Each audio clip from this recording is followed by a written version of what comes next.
Hello my fellows, hope you're all doing okay. Thanks so much for joining me for today's video.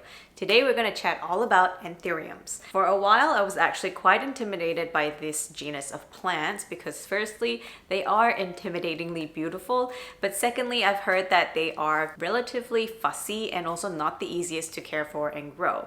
However, last year I decided to try my hand at growing these anthuriums and it was quite a bumpy ride, but I have to say this year they're actually doing quite well. So I thought I would share with you guys my entire anthurium collection. And by the way, if you are interested in a care tips video for anthuriums, definitely let me know in the comments below. But before we get started, I would like to thank the sponsor of today's video, Ana Luisa. You guys know that I love my jewelry pieces as I wear them in almost all of my videos, so I'm really excited to collaborate with them for the Valentine's Day campaign. So let me show you what I got from Ana Luisa. I got these beautiful earrings that is one of their top sellers and you can definitely see why it's so pretty. And I also got this beautiful necklace and an eternity ring. And I'll insert some close-up shots as well so you can really see how they shine and sparkle. This beautiful eternity band ring in gold. This is called the Celine, I believe. I was surprised at how genuinely bright and shiny it is. It's hard to believe that these are actually made from recycled materials. And similar to this ring, I also got this beautiful Una necklace. It's spelled OONA. That is essentially like a circular pendant, but it's also encrusted with the cubic zirconia.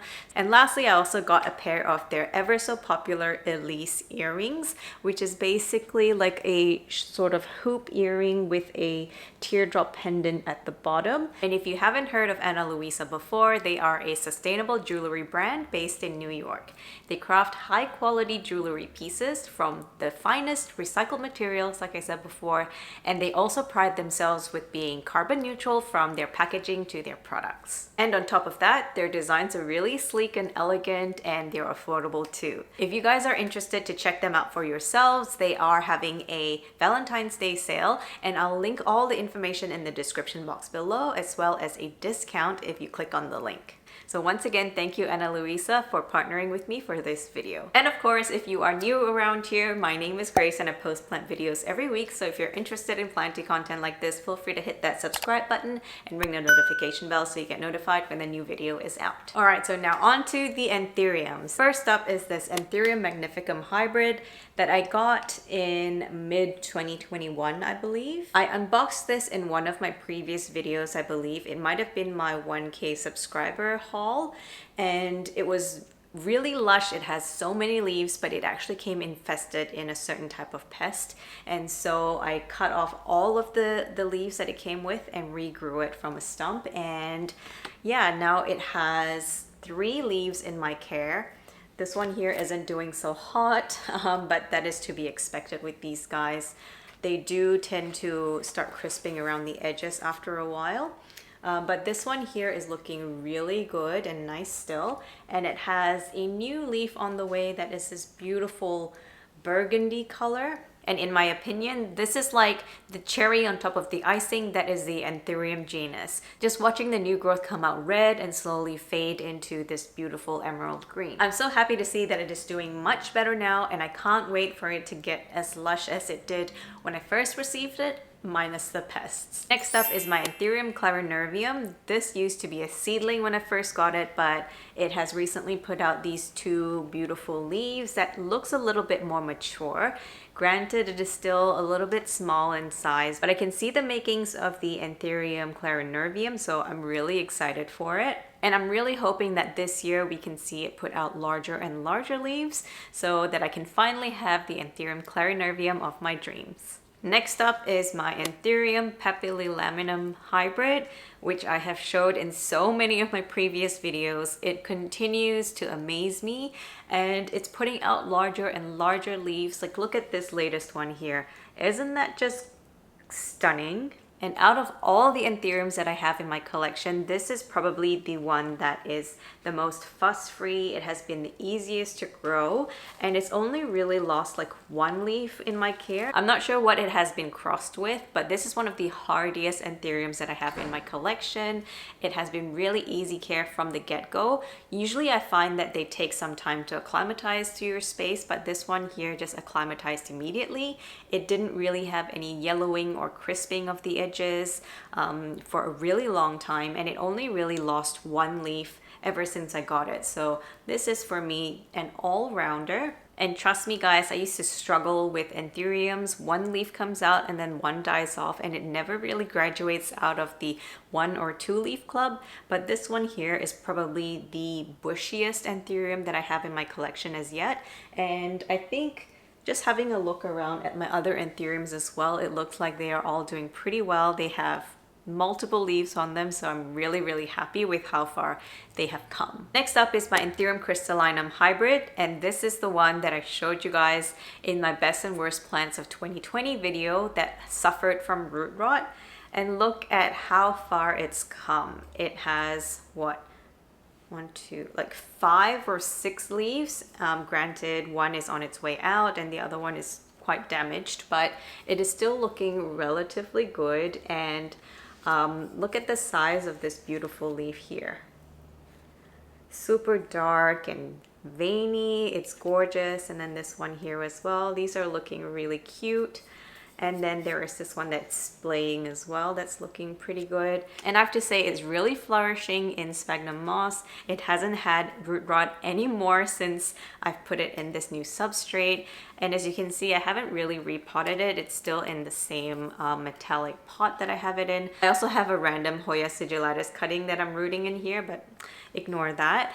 But all in all, I'm really happy with the progress on this one and how far it's come, given that it did suffer from root rot like twice and I was really struggling with this plant. But look at where we are now. So if any of you guys are struggling with the anthuriums, and especially with root rot on anthuriums, definitely try rooting them in sphagnum moss instead. Next up, we have another Anthurium crystallinum hybrid. I also unboxed this in one of my haul videos from before, which I will link somewhere. And when I first received it, it put out this new leaf that was completely red. It was just stunning shade of red. But I think what happened, all the leaves that I got from there just died off as it was acclimatizing to my space, and all of these that you see here are actually all grown in my care. And one of the things I noticed about this particular hybrid, and I'm pretty sure it is a different parentage or a different hybrid to the one I showed previously, because the leaves came out really round and chubby before, like these two here. I mean, granted they don't look very good now, but the newer leaves are a little bit more elongated, like longer in shape. So I don't know if the like round chubby shape was because it was quite juvenile back then, or I don't know. But I'm pretty happy with how far it's come. It also has about 5 leaves now and they're looking pretty good. So yeah, I'm excited to see where this one goes. Next up is this Anthurium silver hybrid. I originally purchased this thinking that it was a silver blush, but turns out it wasn't, and I'm not sure whatever it is. I still think that it's really beautiful. I love that it has these overlapping lobes, the rounded shape of the leaves, and also the thick silvery veins. This is one that I really enjoy having in my collection and watch grow. In fact, this actually gave me a pup that I have since separated from this, and I'll show you what it looks like because you wouldn't think that they're from the same anthurium. So this here is the Anthurium silver hybrid pup that I talked about. As you can see, it is a little bit different from the one I showed previously because it doesn't have the overlapping lobes, and it's also a little bit longer and pointier in shape. But it could be that this is still the juvenile version. But let me hold it up side by side so you can compare the two. Yeah, look, they are quite different looking, but I'm hoping that once this one matures a little bit more, we can then do another comparison down the road. So these are my Anthurium silver hybrids. So after realizing the silver hybrid wasn't the silver blush that I wanted, I went ahead and tried to hunt one down. Now I did purchase another one, which is this right here, and I believe this looks more like the silver blush. However, as I said before in my previous videos, it's really hard to tell with anthuriums if anything is a purebred because a lot of them do get hybridized. So this could very well be another silver hybrid. But again, regardless, I still love having this in my collection. It's one of my pride and joys.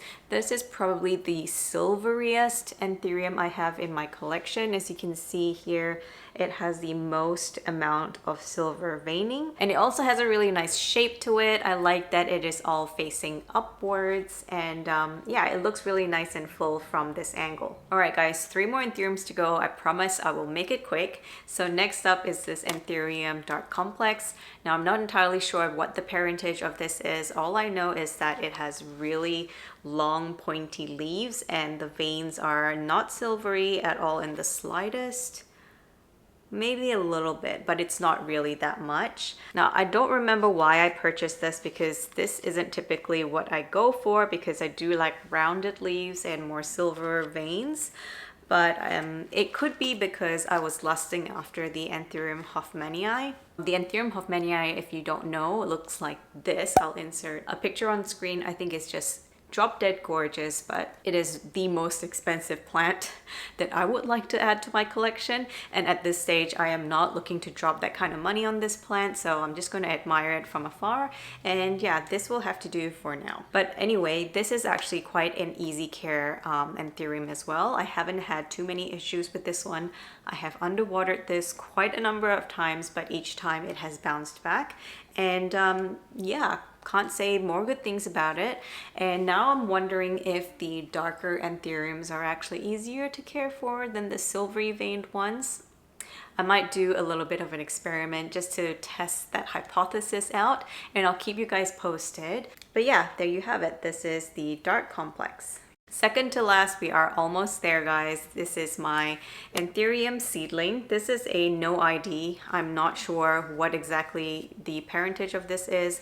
I purchased this from anthuriums _ on Instagram, and I think I purchased this a year ago now. So mine isn't really the fastest growing seedling. I've seen other people purchase that same batch of anthuriums at the same time as me, and it has grown so much more and has matured so much faster than my one. But given my track record with anthuriums and how much I struggled with them last year, I'm just glad that this is still alive and in my collection.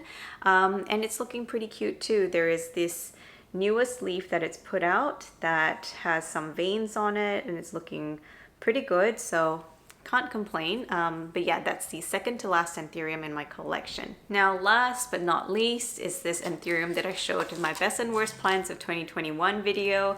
It's my Anthurium Augustus. No change here. It looks exactly the same as I showed in that previous video. In fact, I feel like this is going to fall off very soon, but had to include it in this video as it is an entire Anthurium collection video. But yeah, I'll keep you guys posted on this one. I am still rehabbing it, and hopefully it will bush out for me by the end of the year. So we will see about that. So guys, that is all the anthuriums that I have in my collection. I hope you enjoyed. Don't forget to check out the link in the description box below if you're interested in a discount for Ana Luisa's jewelry. And if you want to see more planty content from me, I've left a couple of videos up on screen, so feel free to check them out. Thank you so much for watching, and until next time, stay mellow, my fellows.